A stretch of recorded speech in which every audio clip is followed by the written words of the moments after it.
పడమనేరు కొత్తపేట అయ్యకన్ను వీధిలో సోమవారం 12 చక్రాల భారీ బియ్యము లారీ అదుపు తప్పి కరెంటు పోల్ని కొట్టింది. ఒక్కసారిగా భారీ శబ్దం రావడంతో ప్రజలు ఉలిక్కిపడ్డారు. కరెంటు వైర్లు రోడ్డు మీద తెగి కిందకు పడ్డాయి. ఇది గమనించిన స్థానికులు విద్యుత్ శాఖ అధికారులకు సమాచారం ఇచ్చారు. దానితో హుటాహుటిన సంఘటన ప్రాంతానికి చేరుకున్నారు విద్యుత్ శాఖ అధికారులు.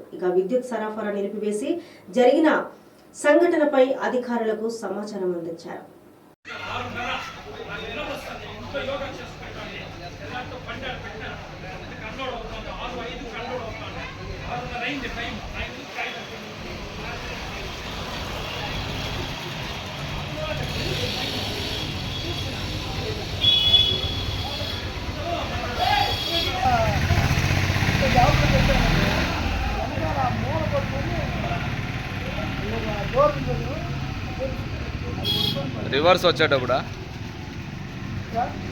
రివర్స్ వచ్చేటప్పుడా కాదు, ముందు అన్లోడ్ అయిపోయింది.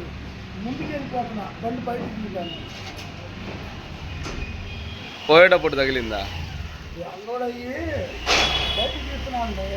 మరి మీరు లెఫ్ట్ రైట్ చూసుకునే కదా పోవాలా? ఈ లెఫ్ట్ సైడ్ కొంచెం వెనకమాల ఏముంది తెలియదు కదా, రైట్ సైడ్ అంటే. ఇంత పెద్ద వాహనాలు మీరు ఈ సొందుల్లో ఎందుకు ఎత్తుకొచ్చారు? ఎవరు పిలిపించారు మీకు? వాళ్ళే తెప్పించారు. ఎవరు? చెప్పారు కదా.